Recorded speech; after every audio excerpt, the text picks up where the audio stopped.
Welcome to the Socialette podcast, where we empower you with the marketing know-how you need to create the business of your dreams. I'm your host, Steph Taylor, and I'm a marketing nerd, Shiraz lover, and passport stamp collector. Join me as I dive into all things small business marketing and deliver them to you in bite-sized, fluff-free lessons every Monday, Wednesday, and Friday. Let's get learning.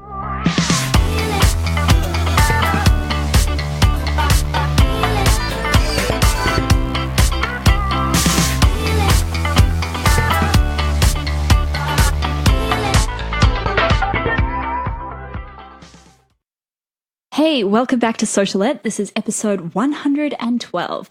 And today I'm looking at 5 places that you can start building your online tribe in 2019.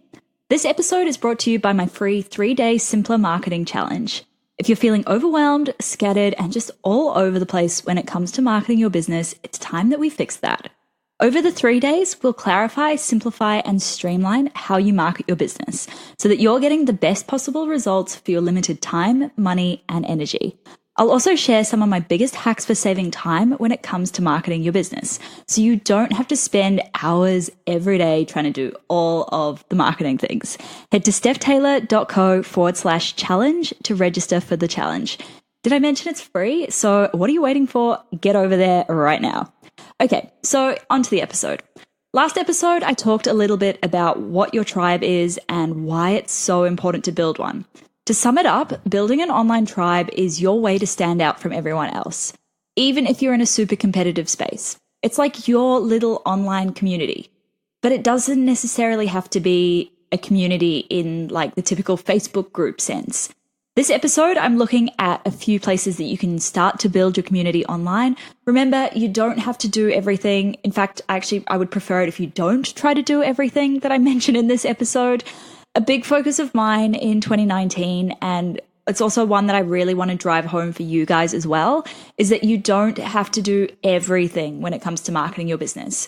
That's going to be a huge focus of the 3-day Simpler Marketing Challenge, figuring out where you can cut back on the unnecessary overwhelm and the marketing clutter, and just really simplify and streamline how you market your business.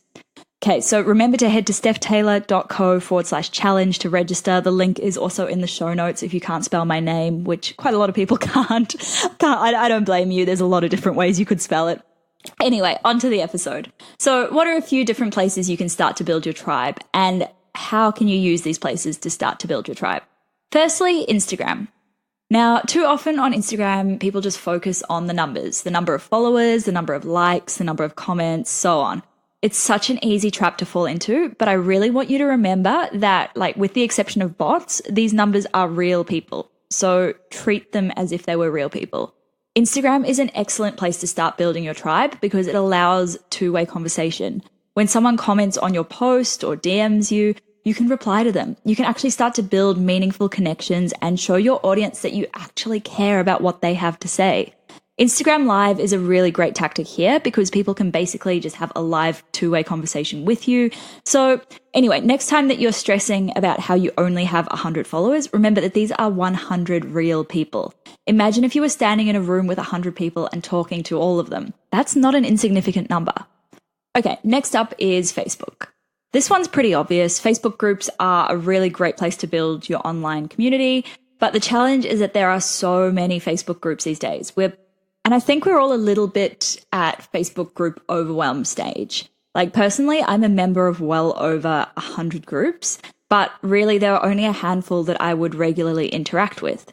So if you're going to use a Facebook group to grow your tribe, you need to have a point of difference. There needs to be something your group brings to the table that no other Facebook group does, and it's got to be something that keeps people coming back to interact with your group time and time again. The other way that you can use Facebook to build your tribe is via Facebook Lives. This works especially well if you're doing lives inside your group, but it can work well even if you're doing them from your Facebook page. Third is email. So often we think of our email list as a one-way conversation. So we're sending out promotional emails and newsletters and all of that to our list, but we're not really looking for anything in response. Email marketing is actually a two-way conversation, believe it or not. Yes, you need to focus on building your list, but what you do with them once they're on your list is what matters even more.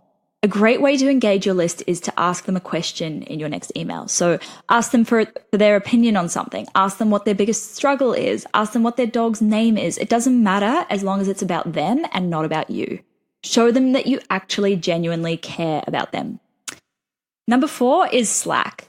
I love Slack. It's like a cross between a live chat and a Facebook group, and it's just such a great place to build a community, but it can be a lot more maintenance than a Facebook group. I chose to use Slack for the Socialite Elite community as it's a standalone app. People can run it in the background while they're working, and they don't have to log into Facebook and get distracted by all of the funny puppy videos. It's really hard to describe what Slack is, so you'll just have to check it out yourself. It's free. It's a really, really good app. Even if you're just using it for like internal communications within your own team, it's a great app and I recommend checking it out. Pinterest communities is the next one on the list. And this is a newish feature in Pinterest, but basically it's like a Facebook group in Pinterest. So to be clear, this is different to Pinterest group boards. I haven't really seen any Pinterest communities take off massively just yet, but that doesn't mean that the opportunity isn't there if you have the right audience or the right group. Depending on what your business does, this could be a really worthwhile platform to explore. And if you do find success with a Pinterest community, please let me know because I'd love to do a case study. That's it for this episode. Don't forget to head to stephtaylor.co/challenge to register for the 3-day Simpler Marketing Challenge. Together, we'll declutter your marketing and it's going to be a blast. If you haven't hit subscribe yet, make sure you do so ASAP so that you don't miss any new episodes released every Monday, Wednesday, and Friday. And if you have like 10 seconds to spare, I'd love it if you could quickly pop into iTunes or Apple Podcasts or wherever you listen to your podcast and just leave me a quick rating and a review. It means so much to me when you guys take the time to do that. Awesome. Thank you so much for listening. Catch you next time.